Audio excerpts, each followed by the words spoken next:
बड़ा वक्त गुजारा है, महराज को कैद किया था। असल में ये वक्त की कैदी है। लोगों का नुकसान हुआ, परेशानी हमें नहीं थी, हमारे जैसे हजारों जेल की सलाखों के अंदर है। हम तो सुधार के लिए निकले थे, बेहतरी के लिए निकले थे, उन लोगों ने पागल बना दिया। यहाँ तो दस्तूर रहा है, वक्त की कैदी है। महराज कैद नहीं था, वक्त कैद था। जिन लोगों ने उम्मीद दिखाई थी, उनकी उम्मीदें कैद हुई थी। अब क्या ही बताएं, इस बात का अंदाज़ा आप ऐसे लगा सकते हैं जैसे भाजपा अमेरिका के खिलाफ बोल नहीं सकती और देश के अंदर भाजपा के खिलाफ बोलना उतना ही मुश्किल है। हम तो सिर्फ इसलिए आए थे कि हम आवाम की बेहतरी चाहते हैं, मुसलमानों की नहीं, इंसानियत की और इस मुल्क की बेहतरी चाहते हैं। ये सच्चाई है, इसमें कोई दो राय नहीं। लेकिन कुछ लोग धर्म के नाम पे लड़ते हैं, चाहे वो हिंदू हो मुसलमान हो, धर्म को मानते नहीं हैं, धर्म के नाम पे लड़ते हैं। अगर धर्म है तो धर्म पे चलना सीखो, और कोई भी धर्म ऐसा नहीं कहता है कि इंसानियत को खराब करने का काम करे।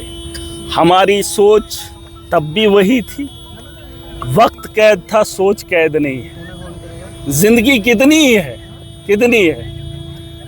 अरे मैं इधर हूँ, जेल के अंदर रहा तो जिंदा रहा, बाहर होता मर भी जाता। और मेरे अलावा 8 महीने मैंने जेल के अंदर काटे, कितने लोग मर गए। एक्सीडेंट में मरते हैं, गोलियों से मरते हैं, दंगे फसादात से मरते हैं, और जेल के अंदर इतने लोग पड़े हुए हैं, सालों सालों से उनका आता पता ही नहीं है ना। ये तो खुशकिस्मती मेरी है कि मुझे मौका मिला। यार एक मिनट, मैं कह रहा हूँ जो मुझे आया तो एक बराबर करना, जब आप देखो बात ही वही है, वक्त की बात है, सारा खेल वक्त का है। और अगर इस वक्त को हम नहीं सुधारेंगे, महराज मलिक परेशान, मुझे किसी ने कहा कि बाहर जाके मिलोगे, मैंने कहा अगर आम आदमी नहीं होता तो जेल में नहीं होता, है ना। परेशानी ये है कि एक आम आदमी सियासत के मैदान में आकर जब काम करना चाहता है तो लोगों को तकलीफ होती है। यार उसको थोड़ा बंद, ये कौन है? गाड़ी को बंद कराओ यार। भाई साहब देखिए गाड़ी आगे लेके। जी कंटिन्यू कहने का मतलब ये है, क्या बात हो रही थी, बात कौन सी हो रही थी? अगर मैं जी आज इतने दिनों बाद फैमिली से मिले हैं, की बात हो रही थी महराज जी। असल में मामला ये है कि जम्मू कश्मीर के जो हालात हैं, जो जम्मू कश्मीर के नौजवान इस वक्त पढ़ने लिखने के बाद, अभी नशा मुक्त अभियान चलाया जा रहा है ना। नशा मुक्त अभियान नहीं है, बेरोजगारी है। पढ़ा लिखा नौजवान क्या करे?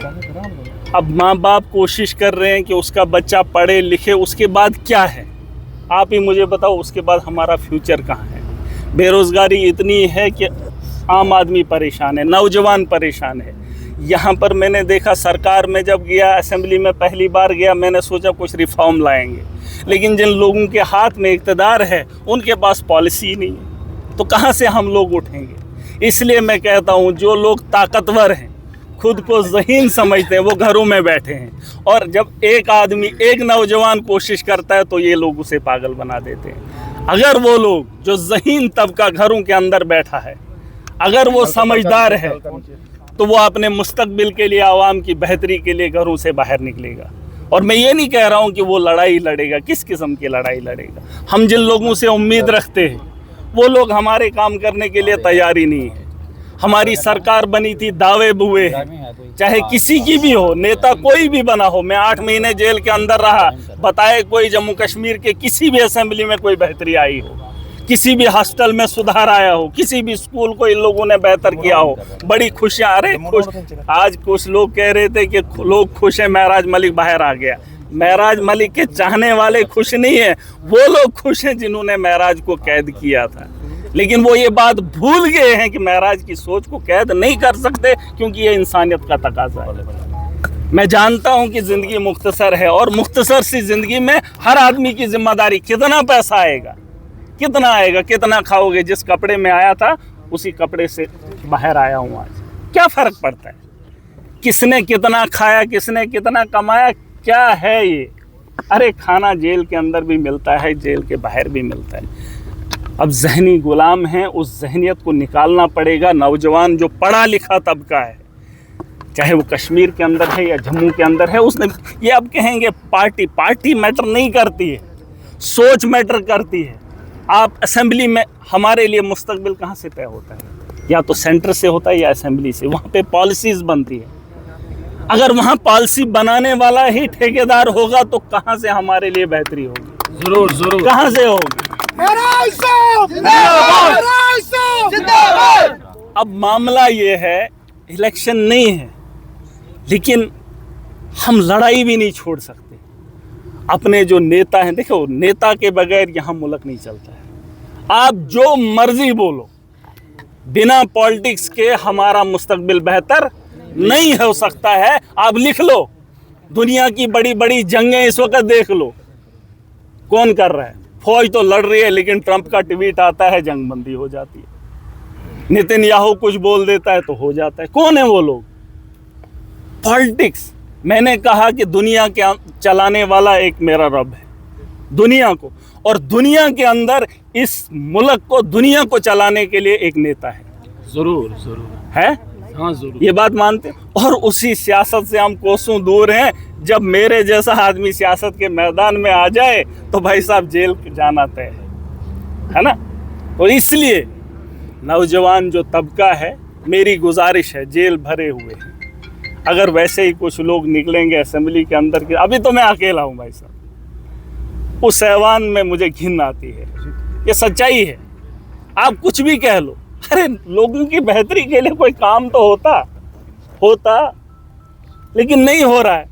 हम जब करना चाहते हैं तो हमें रोका जाता है, रौंदा जाता है। बड़ी बड़ी बातें होती हैं कि ऐसा होना चाहिए, वैसा होना चाहिए, लेकिन ये लड़ाई लड़ेंगे हम इंशाल्लाह। महराज है, मैंने आपको एक ही बात कही, आज यहाँ पर हूँ, आप लोगों के नज़रों में मेरे लिए कितनी इज्जत है, कितनी इज्जत है, क्योंकि एमएलए हूँ। अगर नहीं होता तो आम आदमी जेल भरे पड़ा है, उनको मिलने के लिए कोई नहीं आता है, उनको तारीख का पता नहीं है, उनको परिवार, उनके परिवार को पता नहीं है कि हमारे लोग कहाँ हैं, है ना।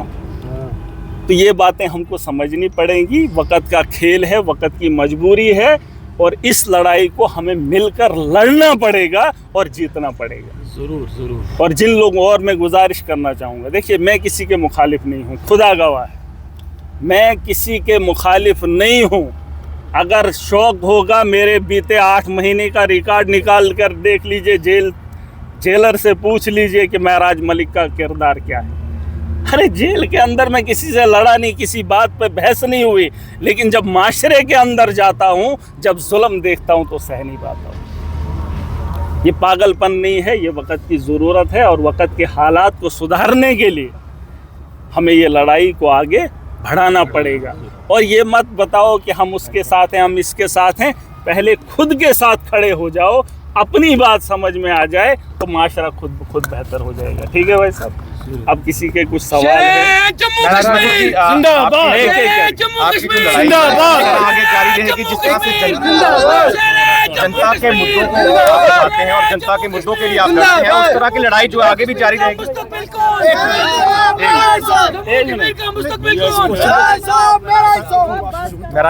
जी, सवाल आपके सवाल का जवाब, ये सड़क पे बैठा और इस गाड़ी पे बैठकर अगर महराज बात कर रहा है तो यकीनन आपको इस बात का एहसास तो होना चाहिए। इसमें बताने की ज़रूरत नहीं है, हमने अपनी पूरी बात रखी है। कुछ अगर सवाल होंगे, ये लड़ाई जारी रखना क्या है। अभी मुझे आज किसी ने कहा था कि खैरात करना चाहिए। महराज मलिक कि ज़िंदगी, मैं तो खुद खैरात में हूँ, मैं तो खुद सदक़े में हूँ, मेरी ज़िंदगी सदक़े में है। तो इंसानियत के लिए काम करना हमारा शौक़ है, ये हमारा शौक़ है और ये हमारा फ़र्ज़ भी बनता है। और मैं हर धर्म के लोग, देखो मैं मुसलमान हूँ, इसमें कोई दो राय नहीं, लेकिन इंसानियत के लिए काम करना मेरे धर्म ने सिखाया है और हर धर्म के लोगों को ये बात माननी पड़ेगी। धर्म की राजनीति को छोड़ देना चाहिए, चाहे वो कश्मीर के अंदर है, चाहे वो जम्मू के अंदर है, चाहे वो देश के अंदर है। आप कश्मीर के अंदर देख लीजिए, मैंने आपको कई मिसालें दी। LG यहाँ हिंदू है, अगर अच्छा काम करेगा तो सबकी वाहवाही होगी, होगी नहीं, करते हैं। अगर DC कश्मीर के अंदर हिंदू है तो मुसलमान लोग उससे खुश हैं तो उसकी वाहवाही करेंगे। इंसान अच्छा होना चाहिए। आपका धर्म क्या है उससे इंसान की पहचान नहीं होती है, इंसान की पहचान उसके किरदार से होती है। अब बातें तोड़कर ऐसे ऐसे केस बना रहे हैं, हम तो केस लड़ने के लिए थोड़ी आए थे सियासत में, हम तो सुधार के लिए आए थे, लेकिन उन्होंने केसों में उलझा दिया। चलो ये भी उसका एक हिस्सा है, देखेंगे, कोशिश करेंगे, है कि नहीं। बाकी मेरी आप सबसे गुजारिश है और मैं अपनी आवाम को मुबारकबाद देना चाहूँगा, उनका क्या मैसेज होगा? मैं उनको मुबारकबाद देना चाहूँगा जिन लोगों ने हमारे लिए दुआएं की, ख्वाहिशें की, है ना। लेकिन एक बात की माफ़ी मांगना चाहूँगा, बहुत सारे लोगों को लगता होगा कि महराज अगर ऐसा नहीं करता तो जेल में नहीं जाता, हम मुश्किलों में नहीं होते। अरे ये होना तय है, मुश्किलें जब तक नहीं झेलोगे तब तक आगे नहीं बढ़ोगे। कौम को ज़िंदा होना पड़ेगा। महराज अगर आज नहीं बोलेगा फिर कई सदियां लगेंगी, किसी और को उठना पड़ेगा। मैं मुश्किलों का हल देखना चाहता हूं। आपकी सोच भी अपनी जगह सही है, लेकिन क्या करें। अरे हम तो सुधार के लिए आए थे, ये लोग तो हम ही को सुधारने पे तुले हुए। अब गलत कौन है ये तो वक्त ही बताएगा, वक्त का खेल है भाई साहब। यहाँ लोग भी हैं, लोकतंत्र है ना, लोगों की अदालत है, लोग भी देखते हैं, गवाहों की कमी नहीं है, महराज सही है कि गलत है। बहरहाल वक्त का खेल है, मैंने कहा वक्त कैद रहा, उसके लिए मैं माफ़ी चाहूँगा अपनी आवाम से, जो मेरे आवाम ने मुझ पर उम्मीदें दिखाई। लेकिन भरोसा रखिए, आज अगर मैं जेल की सलाखों के अंदर था, उसमें आवाम की बेहतरी है, लोगों को समझने का मौका मिला। लेकिन हमें खुशी इस बात की है, जिस सोच से हम आए थे वो गलत नहीं था। हमारा मकसद तब भी सही था और निकलने के बाद भी वही है। वक्त का खेल है, चलो देखते हैं। ठीक है, जब बाकी आवाम लाया गया था, बाकी आवाम को मैं अपने डोडा की आवाम को, जो खिताई चनाब की आवाम है, वो वहीं पे इंतज़ार करे। हम बहुत जल्द अपनी टीम के साथ बात करके वहाँ के आने का प्रोग्राम बनाएंगे, शेड्यूल बनाएंगे, आराम के साथ। जल्दबाजी की ज़रूरत नहीं है, अब वक्त हमारे पास है, अपना वक्त अच्छे से इस्तेमाल करेंगे। और मैं मुलाजमीन तबका को भी एक बात बताना चाहूँगा, मैंने कहा मुझे नाराज़गी नहीं है किसी से। मैंने देखा कल LG गया था उधमपुर, है ना, वहाँ पे डॉक्टर ने वो कोट डाले थे, वाइट कोट, है ना, उस पर बड़ा वबाल हुआ। अब जब LG जाएगा तो वाइट कोट लगाकर डॉक्टर होंगे। मेरा एक ही कहना है, मेरी उनके साथ दुश्मनी नहीं है। मैं चाहता हूं कि एक गांव का आदमी एक डॉक्टर को कैसे पहचाने। प्रॉब्लम ये है कि जब गांव का आदमी जाता है तो वो पहचान नहीं पाता है कि डॉक्टर कौन है। तो वहाँ अगर बड़े लोग जाएंगे वो पहन लेते हैं, तो जब आम आदमी वहाँ परेशान होता है तो वहाँ उसे दिखता वो किसको डॉक्टर कहे, है ना। तो मेरी दुश्मनी किसी से नहीं है, चाहे वो एडमिनिस्ट्रेटर कोई भी हो। अरे लोगों को भी मैं बताना चाहूँगा, जो डिस्ट्रिक्ट एडमिनिस्ट्रेशन है या कोई भी एडमिनिस्ट्रेशन है, वो लोग 2 साल के बाद निकल जाएंगे। महराज मलिक जम्मू कश्मीर का नागरिक है, खिताए जनाब से आता है, उसको हमदर्दी अपनी आवाम के साथ है, उसकी बेहतरी के साथ है। इसलिए मेरा ये कहना, मैं ये नहीं कहता हूँ कि आप एडमिनिस्ट्रेटर के खिलाफ हो जाए, लेकिन उसकी गलतियों के साथ उसके साथ खड़े भी मत होइए। उसको ये एहसास कराओ कि आप ये काम, आपको ये करना है। जैसे मुझे अभी सवाल होंगे कि आपके ये काम था, आपने क्यों नहीं किया, जैसे सरकारों से सवाल पूछते हैं, तो हमें भी हक है पूछ। मैं MLA हूँ, अब गलती ये है कि एक आम आदमी हूँ, है ना, तो भाई MLA हूँ, जिम्मेदारी है, मुझे पूछने का हक है DC को, भाई बताओ क्या काम किया आपने, मेरी असेंबली के अंदर कहाँ पैसा आपने लगाया। एडमिनिस्ट्रेटर को फ़र्क ही नहीं पड़ता है। अरे मेरी आवाम है, मेरी जिम्मेदारी है, मेरी जवाबदेही है, मुझे तो देनी है ना, तो कौन देगा। तो इसके लिए आवाम को शाना बशाना जिस तरीके से आज तक खड़े रहे, आपको निकलने की ज़रूरत नहीं है। देखेंगे आगे आगे होगा क्या। है ना। वैसे भी लोग दुनिया में आए हैं, मरना तो तय है, कि किसी को जिंदा रहना है, किसी के शौक है। अरे जीना है, इज्जत की जियो, इज्जत की खाओ, दुनिया याद करेगी। मुझे खुशी है कि इस उम्र में, है ना, लोग मुझे जानते हैं, वो मेरी बेहतरी की वजह से, वो मेरी अच्छी सोच की वजह से। और मैं आवाम को एक बार बताना चाहूँगा, थोड़ा सा समझना पड़ेगा, है कि नहीं? थोड़ा सा समझिए। ये नेता वालों हम भाषण नहीं करते। मुझे किसी ने कहा कि थोड़ा कंट्रोल करना, मैंने कहा यार मैं कभी पढ़ के आता ही नहीं, 8 महीने के बाद बोल रहा हूँ, तो जो दिल में आ रहा है वो बोल दिया, है कि नहीं? अब पढ़ के आऊँगा तो उस दिन बोलूँगा, वही तकरीर करूँगा, है कि नहीं? मुझे फिर लिखत में कोई दे तो फिर वो पढ़ के सुनाऊँगा, ठीक है? बाकी आप सबको मुबारक।